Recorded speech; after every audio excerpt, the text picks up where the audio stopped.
Dewi Persik menangis, tak tega penjarakan fans Leslar. Pedangdut Dewi Persik mengaku tak tega penjarakan fans Leslar yang menghinanya.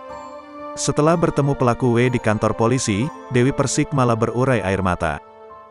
Terlebih lagi saat mengetahui kondisi pelaku W, Dewi Persik juga menyinggung soal kemanusiaan sehingga ia menangis lantaran tak tega jebloskan penghina dirinya ke penjara karena kondisi sang haters. Saat ini secara kemanusiaan, jujur aku tadi nangis.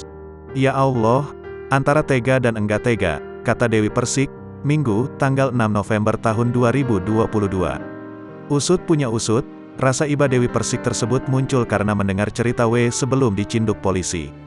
Wanita tersebut ternyata sempat mengalami kecelakaan saat dikejar pihak berwajib hingga menyebabkan kakinya cedera.